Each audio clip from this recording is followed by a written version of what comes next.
삼생복 자택 정말 적막감에 휩싸여 있는데 그 적막의 느낌이 좀 달라 보이는데요.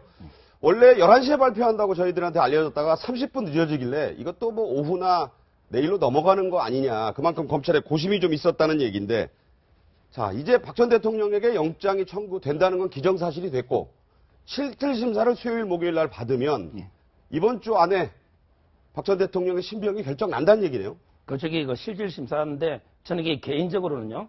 발부 가능성이 50% 넘다 봐요. 왜냐하면 이게 두 가지 네. 이유인데 첫째는 이제 이번에 발표해 보면 뇌물 수수가 들어갔잖아요. 네. 근데 이 뇌물 이재용 부회장이 구속돼 있는데 뇌물은 이게 1,000억을 주나 1조를 주나 준 사람은 5년 이하예요. 아하. 근데 받은 사람은 1억만 넘으면 10년 이상입니다. 네, 받은 사람이 훨씬 형이 훨씬 무겁네요. 높죠. 왜냐면 이게 뇌물죄는 주로 공무원을 처벌하는 이게 국가적 법에 관한 죄고 네. 이 사람은 이게 종범이에요. 네. 따라서 이게 이재용 부회장이 구속된 이상 박 대통령의 혐의가 훨씬 높기 때문에 쉽지 않다. 이게 첫째 이유고요. 네네. 두 번째는 이게 영장은요 반드시 이게 범죄 혐의가 증명이 될 필요 없고 소명만 되면 돼요. 증명과 소명의 차이가 뭔가요? 뭐냐면 이게 소명은 우월적 개연성 50%만 넣으면 성공한 거예요. 네. 그러니까 이게 범죄를 저지를 것이다. 이게 51%만 넣으면 소명은 성공한 겁니다. 우월적 개연성이래요. 네네. 그런데 증명은 나중에 유죄 판결할 때 합리적 의심이 없는 확신. 네. 이게 99% 가까운 게 돼야지 증명이 되는 거예요. 훨씬 어렵네요. 그렇죠. 이게 증명은 나중에 본안 가서 재판에 다투더라도 영장은 소명만 되면 발부되기 때문에 이런 이제 두 가지 이유로 제가 보기에는 발부될 가능성이 높다. 이렇게 보입니다. 지금 발부 가능성이 높다. 지금 서 변호사는 그렇게 판단하셨는데 황 의원님 보시기엔 좀 어떠세요? 아, 거의 변호사님 말씀이에요. 자, 네. 그렇게 된다면 예. 네. 이제 관심이 최순실 씨가 청구 발표 내용에도 곳곳에 나오잖아요. 곳에 나오죠. 재판을 하게 되는데 이제 재판 시점은 뭐 영장이 떨어진다 안 떨어진다 하더라도 이제 재판은 확정이 되는 거 아닙니까? 그렇죠. 그렇다면 이게 이제 뭐 대선 이유가 될 것이다 이런 전망도 있지만 최순실 씨와 같은 법정 그래서 나오는 얘기가 400. 서울중앙지법의 417호 대형 법정에 400. 대법정이 될 거다 이런 얘기 있죠? 거기에 이제 전두환 노태우 전 대통령도 거기서 이제 재판을 받았죠. 417호 대법정이 될 것이다 하는데 저는 그래요. 보면은 지금 한간에는 박근혜 전 대통령을 이번에 만약에 아까 우리 서 변호사 말씀대로 이번에 영장이 떨어져서 이제 구속이 되고 구속되면 한 2주 동안 한 20일 동안에 걸쳐서 이제 어떻게 보강 수사를 하겠죠. 네. 그다음에 기소 여부를 결정할 겁니다. 그렇게 되면은 아마 재판하게 될 텐데 어쨌든 보면 이재용 부회장도 최순실 씨도 재판을 받고 있지 않습니까? 예, 예. 그런 상태에서 박근혜 전 대통령에 대한 재판만 5월 9일 대선 후로 미루기는 아마 재판을 하고 안 하고의 문제는 그건 법관의 문제, 법관이 결정할 문제죠. 예, 예. 검찰이 상관할 부분이 아니거든요. 그래서 그런 부분에 있어서는 대부분의 경우 법관들은 정치적 고려 그렇게 크게 하지 않습니다.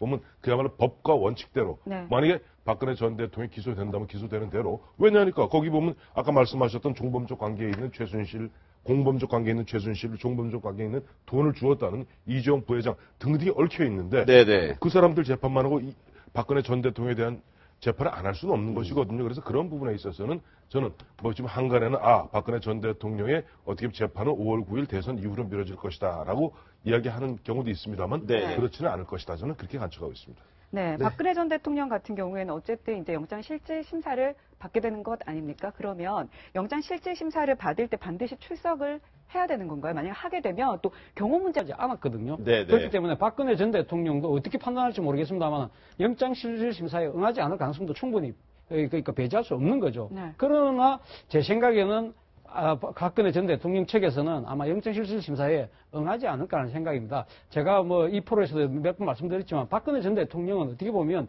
이 형사재판에서 유무죄를 다툰다기보다는 아마 그 자신의 그 정치적인 불명예와 또 향후 나아가서는 이 재판을 딛고 일어서는 그런 모습을 통해서 어떻게 보면 정치적 재기를 지금 도모할 생각이 상당히 높다고 보거든요. 네네. 그렇게 판단이 됐을 때는 박근혜 전 대통령이 영장실질심사에 당당하게 나가서 맞서는 장면을 보여줌으로써 아마 자신에 대한 그 지지층의 결집도 불러오고 이것이 향후 재판에서도 자기에게 유리한 방패가 될 거라는 생각을 하지 않을까라는 생각입니다. 짧게 한 말씀 드리면 네네. 경호 문제를 말씀하셨잖아요. 네네. 여기 보면 옛날 95년, 95년에 당시 전두환 노태우 두 전직 대통령은 뭐 전두환 전 대통령 바로 영등포 교도소로 갔으니 문제가 없었는데 또 노태우 대통령 같은 경우도 그때는 아직 영장 실질 심사가 없을 때예요. 네. 네네. 그런데 이번에 박근혜 전 대통령은 어쨌든 경호는 받고 있는 전직 대통령이에요. 네. 그렇죠. 기억하시겠습니다만 이재용 부회장 같은 경우 영장 실질 심사를 받고 판사님께서 그것을 심사하는 그 시간 동안은 가 있어야 됩니다. 네, 네. 구치소로 가 있어야 되는 건가요? 지난번에 이주영 부회장한테 구치소 가 있었잖아요. 네, 그러니까 이러한 경우는 어떻게 될지 사실은 보면 앞서 말씀하셨습니다만은 영장실질심사 제도가 도입된 97년이란 말이에요. 네. 20년 만에 처음으로 전직 대통령이 보면은 파면된 상태에서 이와 같이 영장실질심사를 받게 됐을 때 경호를 어떻게 할 것인가에 대한 전범이 없어요, 앞에. 그렇죠, 그렇죠. 그러다 보니까 지금 경호실에서도 좀 많이 헷갈리고. 서 변호사님께서는 뭐 이게 다른 사건, 연희 사건과 전혀 이게 비교할 대상이 없으니까 어디까지나 추정이시겠지만 법조인으로서 어떻다고 보십니까? 이 경호 문제도 있지만 박 전 대통령이 직접 영장실질심사를 받을지 여부.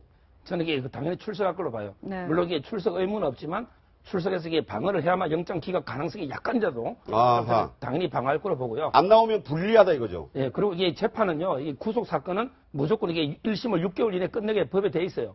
따라서 이게 저는 재판을 뭐 선거 이후로 미룬다 이런 건 안 되고요. 제가 보기에 형소법 11조에서 최순실과 박근혜 대통령은 주로 이게 공범이기 때문에 병합이 돼요. 예. 따라서 이게 저는 최순실과 대통령이 아마 같이 재판에서 네. 받을 가능성이 많게 봅니다. 자, 오늘 최순실 씨가 23번째 재판정에 지금 10시부터 나와 있고요. 오후 2시에도 또 재판을 받습니다. 앞에 재판은 안종범 전 수석과 함께 받는 건데 지금 받으러 나오는 장면을 보고 계시고요. 오후 2시부터는 혼자서 재판을 받습니다. 이게 이제 나눠져 있는 얘기는 조금 이따 하겠는데 이 앞서서 최순실 씨가 박 전 대통령에게 구속영장이 청구될까? 이것 때문에 노심초사했다는 내용이 나옵니다. 들어보면 네, 지금 대통령에 대해서 변호인단에게 계속 이걸 여러 번 물었다는 겁니다. 대통령님이 구속되는 거냐 이렇게 여러 차례 물었다는 건데요.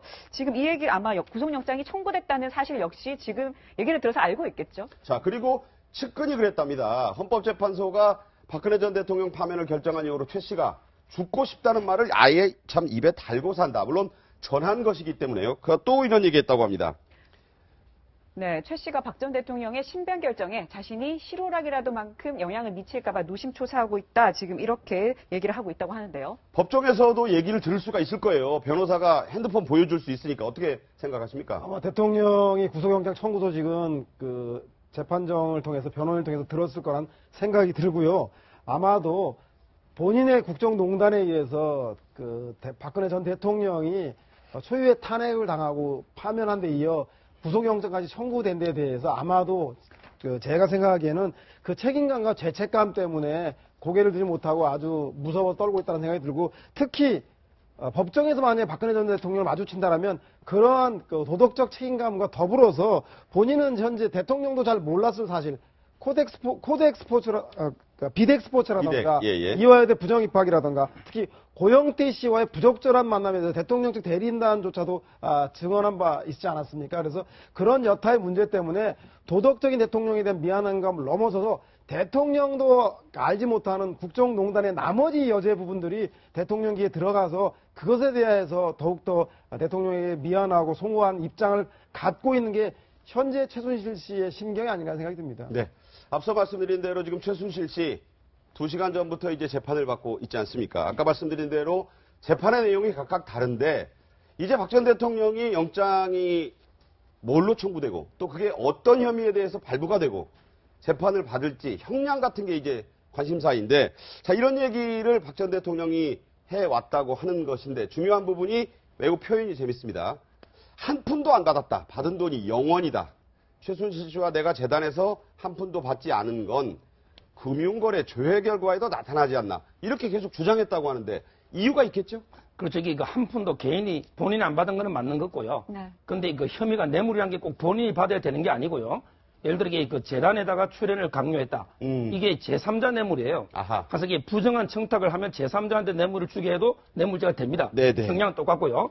그다음에 이거 최순실 정유라 지원 부분 있잖아요. 네네. 이거는 이게 최순실하고 대통령이 경제적 이익을 공유하는 관계다. 이른바 경제공동체설. 그렇죠. 이건 이게 제3자 뇌물이 아니고 단순 뇌물이에요. 네. 제3자가 아니고 경제 이익을 공유하기 때문에. 그럼 같이 지갑 썼다 이 소리니까. 그렇죠. 그래서 이게 저는 대통령이 10원도 개인적으로 안 받았지만 네. 법적으로는 이게 뇌물죄가 성립할 수가 있는 거예요. 네, 박 전 대통령 21일에 검찰에 출석을 해서 조사를 받지 않았습니까? 네. 그 부분에 대해서 굉장히 만족감을 표했다 이런 얘기도 들렸고요. 그리고 일각에서는 뭐 대통령이 손범규 변호사를 통해서 뭐 경의를 표한다 이런 얘기도 했었습니다. 그런데 어쨌든 결국에는 대통령이 의도한 것과는 다르게 지금 구속영장이 청구가 된 거거든요. 그래서 제가 앞서도 말씀드렸습니다만 박근혜 전 대통령 변호인단이 전략을 잘못 세웠던 것이 아닌가. 네.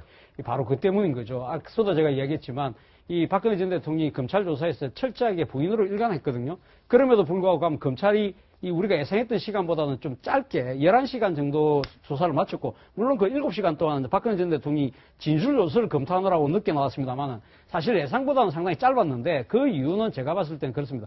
검찰이 당시 박근혜 전 대통령이 부인한 부분에 대해서 이 박근혜 대통령의 그 진술을 통해서 그 사건의 진위를 가리기보다는 일단 박근혜 전 대통령의 이야기를 다 듣는 쪽으로, 다 들어주는 쪽으로 이야기를 하지 않았나. 그리고 또 진술조서를 고치는 데 있어도 검찰이 상당히 모든 걸 다 받아주는 그런 측면을 보면서 아마 박근혜 전 대통령과 사실 이 부분을 잘 아는 변호인단도 좀 착각을 했던 것이 아닌가 하는 생각입니다.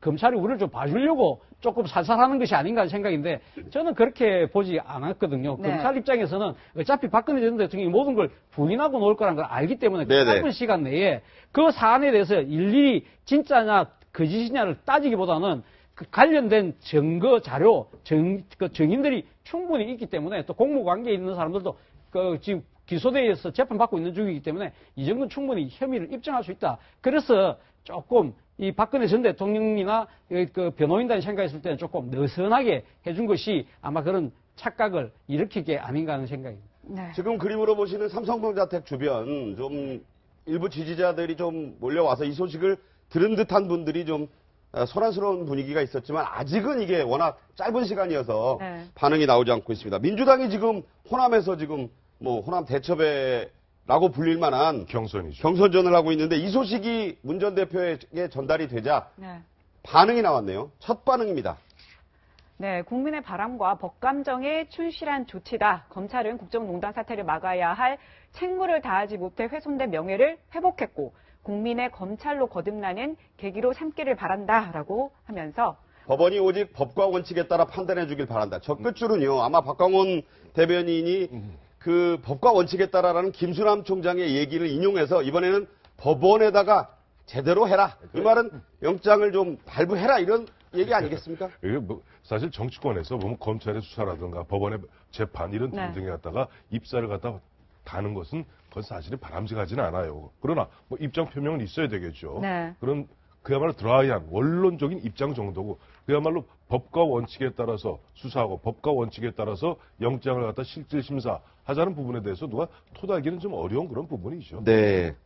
뭐 이렇게 전직 대통령의 그 인신 구속 여부에 대한 영장이 청구되는 것을 정치에 결부짓고 싶은 평론은 별로 하고 싶지 않지만 묘하게도 오늘 아마 더불어민주당이 사실상 예선이 본선이라고 할 정도 중요한 호남 경선을 그 목전에 두고 있는데 앞서서 박근혜 전 대통령의 영장 청구 소식들이 전해져서 아마 경선에도 영향을 미칠 것 같다는 생각이 들어서 아마도 박근혜 전 대통령의 영장 청구에 대해서 대통령을 지지하는 측에서 이것에서 불복하고 반발하는 집회라든가 시위들이 격화될수록 호남 민심 또한 그 야권의 고정 지지층들도 영장 청구의 정당성을 강조하는 그것이 크게 이슈화되기 때문에 그 경선에도 직접적 영향을 미칠 가능성이 높아 보인다는 생각이 듭니다. 네네. 네. 자, 그리고 이 문재인 전 대표도 있고요. 그리고 황교안 권한대행 같은 경우에도 뭔가 아침에 그러게요. 평소에 하지 않던 행동을 했습니다. 원래 그러니까 점심에 기자들과 오찬 간담회를 갖기로 돼 있었는데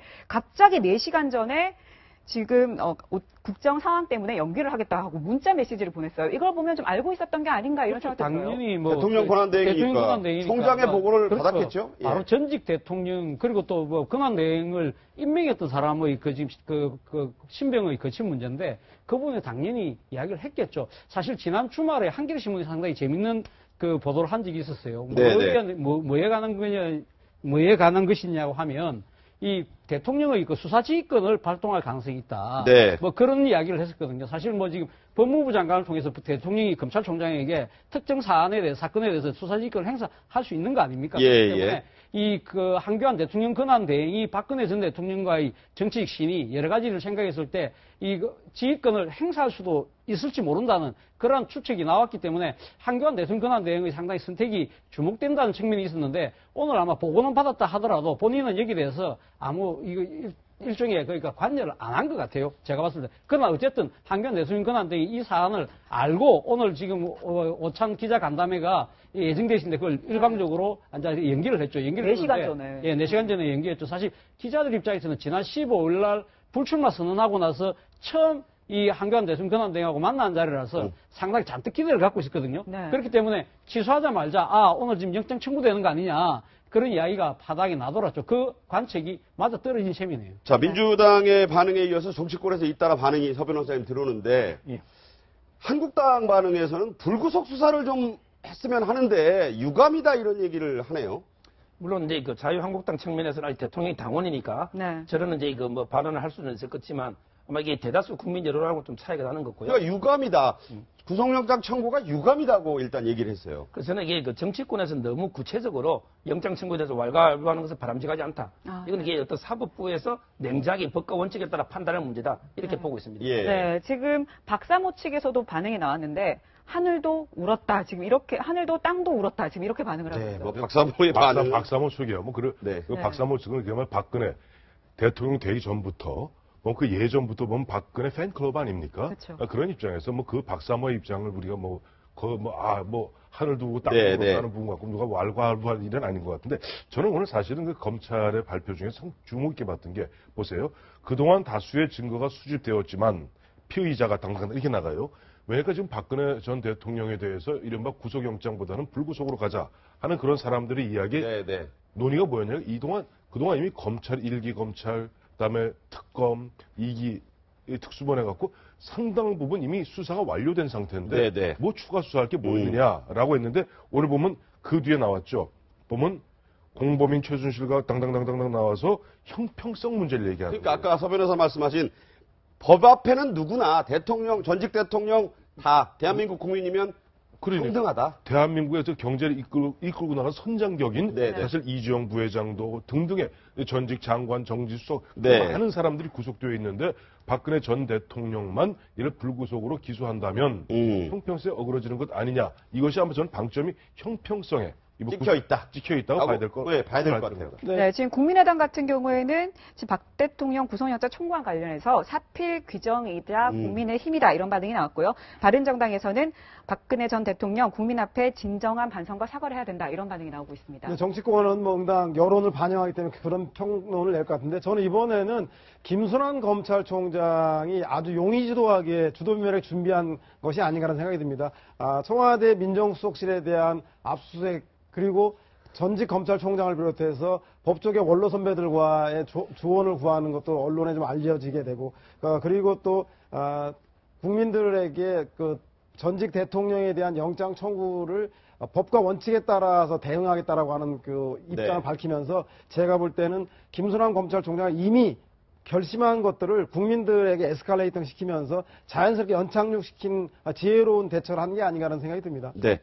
자, 이 소식은 이제 관련된 반응이 들어오고 또 더 정확한 사실들이 취재되는 대로 더 말씀을 드리도록 하겠습니다. 아까 박사모 측의 반응, 뭐 하늘 운운하는 반응이 나왔는데 가족들, 그러니까 박근혜 전 대통령의 여동생인 박근령 전 유경재단 이사장이 어제도 태극기 집회에 나갔고 거기서 이런 류의, 그러니까 어제 얘기는 아닙니다만 계속 이런 얘기를 했다고 합니다. 들어보시겠습니다.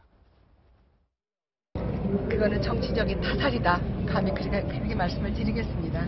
어제 헌재에서 내리신 인용 결정에 대해서는 자유대한민국을 위해서 흘리신 순교의 우리 형님 순교의 피다. 저는 그렇게 말씀을 드리고 싶습니다. 그래서 이런 탄핵 음역을 좀 벗겨드리기 위해서 제가 뭔가 할 수 있는 일이 있다면 이 태극기 집회에 나오신 분들과 저도 열심히 동참하겠습니다. 네, 저건 헌재 그 선고 나온 다음 날 얘기인데 저 얘기는 계속 한다 그래요. 어제도 했다 그러고.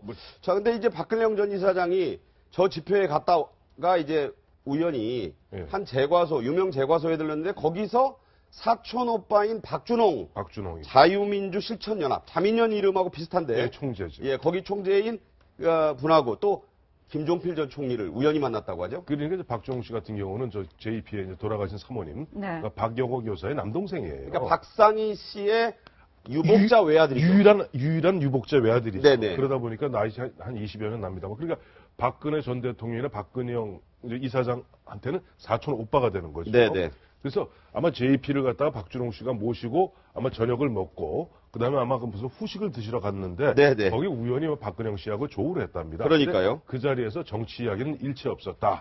뭐 이런 얘기하고 그다음에 다만 보니까 이제 JP가 보면 이제 박근영 씨한테 박근혜 이사장한테 그 남편인 그 신서방하고 좀 청구동에도 놀러 오라. 자주 놀러 와라. 놀러 와라. 예. 뭐 이제 뭐 있냐. 뭐 네네. 이렇게 얘기하는데 저는 박근영 씨가 보면 요즘 뭐 순교자, 이제 박근혜 전 대통령한테 뭐 순교다 이런 그렇죠. 표현 쓰는데 저런 표현들 순교다 이런 표현 쓰는 거죠. 네. 지적 타살, 네. 순교 이런 표현을 쓰는 것이 과연 박근혜 전 대통령한테 도움이 될지 사실 퀘스천 마크예요. 그러니까 본인의 여동생이라는 점을 감안하고 이제 저런 표현을 들어야 되지 않을까 싶고요.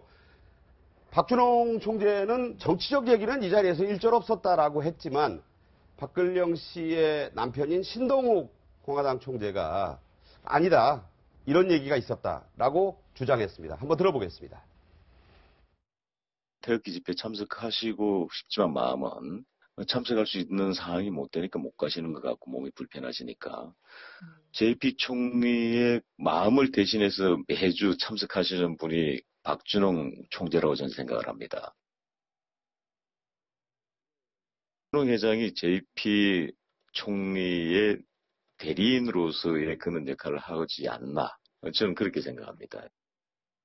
김종필 전 총리의 대리인 역할을 한다는 주장을 했는데 어떻게 보세요? 신동욱 총재의 개인적 바람이 아닌가 싶습니다. 우리 그 김종필 전 총리는 잘 아시겠지만 박근혜 전 대통령이 최태민과 최순실 등과 어울리는 것에 대해서 아주 부정적으로 비판하지 않았었습니까? 그렇기 때문에 그런 그 박근혜 대통령을 지지하는 친박들의 태극기 집회에 과연 전직 총리였고 당의 공당의 총재였던 분이 그리고 박근혜 대통령의 탄핵과 파면을 이르게 했던 배우의 최순실 국정농단의 게이트가 있었는데 네. 이런 집회에 그 총리가 참여했을까? 그것은 제가 볼 때는 좀 확인해봐야 될 대목인 것 같고 아마 신동욱 총재의 개인적인 소망과 바람을 섞어서 얘기하는 건 아닌가라고 좀 어디까지나 저희가 청구동에 확인한 건 아니고 네, 그렇습니다. 신동욱 총재의 주장이고 지금 말씀하신 바람일 수도 있다는 점을 시청자 여러분께 분명히 말씀드리겠습니다. 네. 자, 지금 보신 것처럼 이 박bil영 씨 부부는 이 박근혜 전 대통령에게 계속 로보콜을 보내고 있습니다. 태극기 집회도 참석하고 하면서.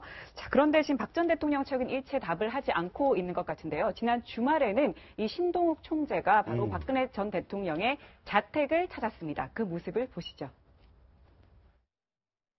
나 제부인데? 대통령 제부. 대통령 제부. 예, 알고 있습니다, 알고 있습니다. 예. 뭐 저기 우편물 하나 와가지고. 약속하고 오셨어요? 잠깐 무슨 일 때문에 오셨어요? 우편물 전달할 거라니까. 아니, 잠깐만, 이거 와보세요. 잠깐만. 아니, 무슨 일 때문에 오셨나요? 나 이 사람 내 대통령 제부야. 예? 이 가족이라고. 아, 그러니까 좀 확인을 좀 해야 되니까. 그럼 전달해 주실 거야? 잠깐만, 예, 전달해 드릴게요. 잠깐만요. 그래? 예, 잠깐만요. 그럼 뭘 하면 돼? 예, 잠깐만요. 그럼 이거 저기 딸에 가서 불러내라고. 어떻게 드신다고요? 대통령 제부라고. 신동욱 씨. 아, 그래요? 그 이제 우편물 드릴 테니까. 우편물 왔다는데. 우편물 어떤 내용인지 여쭤봐요. 그건 미국에서 온 거야. 아, 네, 요새 젊은 세대는 제부란 말 잘 못 알아들 수도 있어서 뭐 여러 가지 얘기가 나오고 있습니다만 나 제부라고 하는데도 계속 봅시다 하면서 이제 한쪽으로 형부 제부죠. 네네. 형부 제부가. 자, 이 얘기 중에 이제 또 어떤 여성 지지자로 보이는 분이 박근혜 전 대통령에게 쪽지를 건네기도 하고 또 무슨 우편물을 전달하면 받는다. 이 얘기는 이 IT 첨단 시대에 전화는 가려받고 뭐 가족이라 하더라도 전화 대신에 굳이 저렇게 해야 된다. 그런 얘기가 되네요. 그렇죠. 이게 저는 지금도 이게 박 대통령 가장 큰 문제가 두 개로 보는데요. 네. 하나는 이게 바로 불통.